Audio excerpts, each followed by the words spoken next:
there further debate? Gentleman from 2. Thank you, Mr. Speaker. It's going to be no surprise that there's a huge divergence between the way we look at this situation, what we focus on. Let's talk about dollars.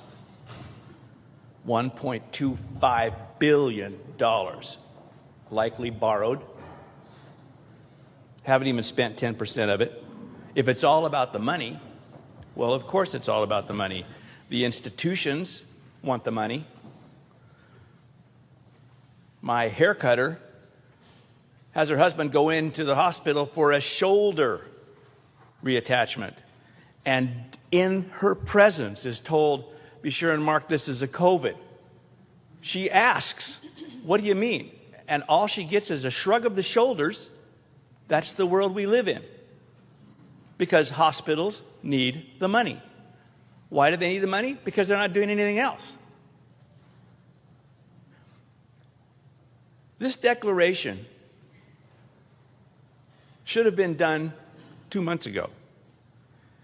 Because each and every item in the gentleman on the second floor's proclamation have not come to pass.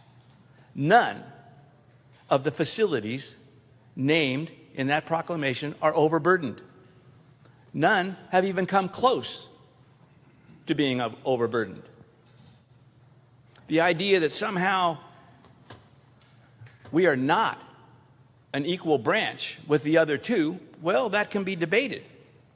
But to pretend that we can't make the determination for ourselves that 1008 specifically says we may do this at any time.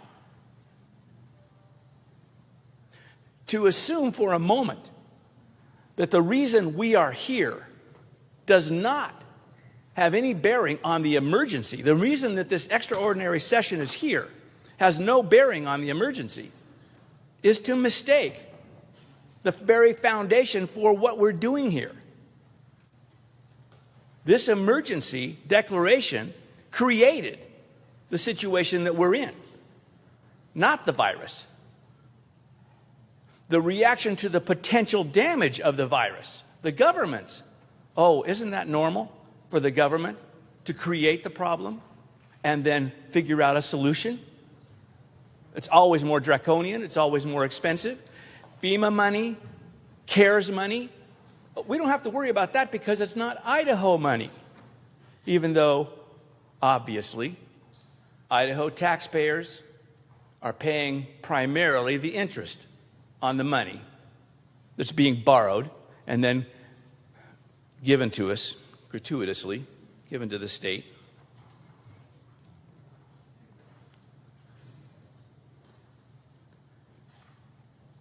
When we look at how much money is coming in because of this declared emergency, stage 4 doesn't even require masks.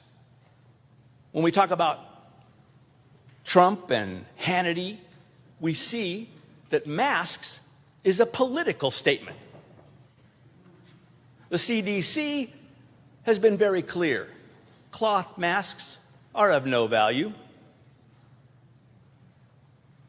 N95 masks are of no value.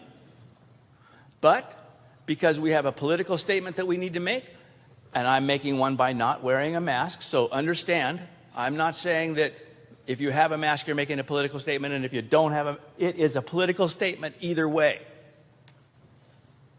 And that's what I hear at home. It's a political statement. We're making a statement. We make jokes, etc. I am in a conservative district, obviously. Perspective that I carry on this is obviously different than many of us, and I understand that. But it's important that I articulate to the body that the constituents that I represent are saying, this is hurting my business. I am unemployed, and yet the hospitals are going wanting.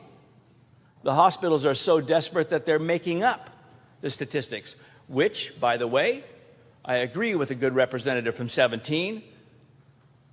Come next session, we need to do some auditing. We need to get to the bottom of what these agencies and these hospitals and these providers are doing to create a bigger mess than it already is. At that time, there'll be questions about wasting our time. There'll be questions about whether we should be bothering with this. And yet, if we continue down this path as a body, we're going to continue to be the junior branch of government. This can't be. This cannot be. What's important to me, and yes, I think the Declaration should pass, and I don't know what the body on the other side is going to do, but what's important to me is that this is a determination that the body must make.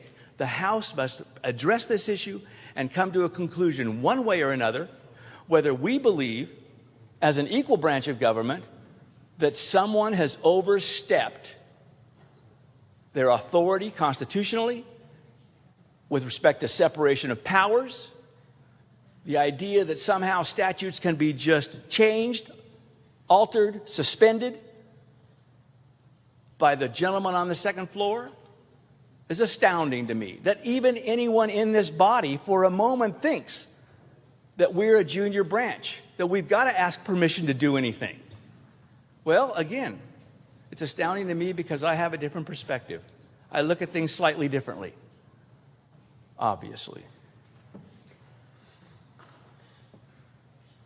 It's essential that we decide that the items listed in the Declaration of Emergency have not come to pass.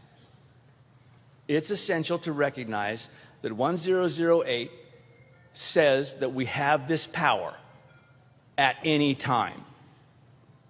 It's essential that the gentleman on the second floor suspend the Declaration if this body, both houses, make the determination that it's over. And then if he wants to go ahead and declare again 2 days, 10 days, a month later that the emergency exists, then he owns that. But at least have the items listed in his proclamation have come to pass. They have not. The hospitals are not, the providers themselves are not overburdened. And it's been that way from the beginning. I urge this House to send the message that we are an equal branch and our conclusion is different than the gentleman on the second floor, and pass this to the Senate. Thank you, Mr. Speaker. Is there further debate? Gentleman from 32.